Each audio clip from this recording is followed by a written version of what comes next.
Well, the Idaho Steelheads end the regular season with 5 straight games on home ice, and it begins tonight against the Rapid City Rush at 7:10 p.m. Cam McGuire here sitting alongside Steelheads head coach Everett Sheen. Well, Sheener, let's get right into it. This is be the first time since early January that you're going to be home for 2 weeks. Has to feel pretty nice, doesn't it? Yeah, that feels nice. That stretch from early January till now was quite a grind for our guys, being on the road that many times, and it'll be nice to get some home games in. Well, after a 5-3 win on Wednesday night, the Idaho Steelheads right back in action here this evening as they play host to the Rapid City Rush. The opening face-off coming up at 7:10 p.m. Cam McGuire here sitting alongside Steelheads forward Will Merchant, who I caught off guard this morning. I said, Merch, I need you for a couple minutes after the morning skate, and kind of looked at me and had a confused look, and then I said, you got to put $300 on the board tonight for your 300th game as a Steelhead here this evening. Yeah, you did catch me off guard. I had no clue, honestly.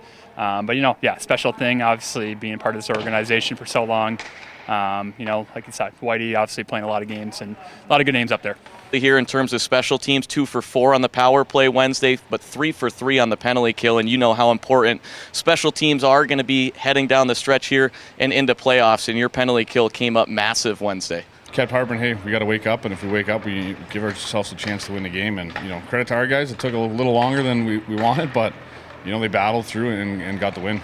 Well, the Steelheads, they did wake up in the third period. Patrick Cudla scored a 4-on-3 power play goal about midway through the frame to pull the Steelheads back within 1, and then Nicholas Canade tied it at 4 with a couple minutes to go in regulation. So, like we just said, you did wake up in the third period. Back to the end of last season, you wrapped up your college career at Canisius, and then you signed an ATO with Texas, and you played in 2 games. So that was just under a year ago now as we chat today here on March 20th. A lot of changes since then. So how much more comfortable did you feel when you were playing in the AHL just a couple of weeks ago versus when you were playing there last spring?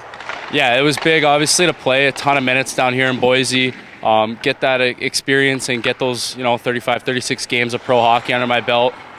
Felt a lot more confident, obviously. Then coming out of college, like I said, I had that pro experience, so a lot more confidence playing, and I think that helped me succeed there.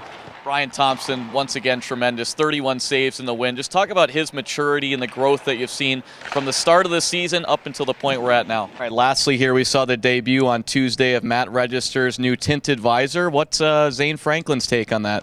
My only take is that the only person going to do that has played 700 games. So if you haven't played 700 games, I don't think you have a leg to stand on to do that. Personally, it's not for me. I think that just puts a target on your back. I don't need people having more reasons to come at me, so I'll just stick with my normal visor.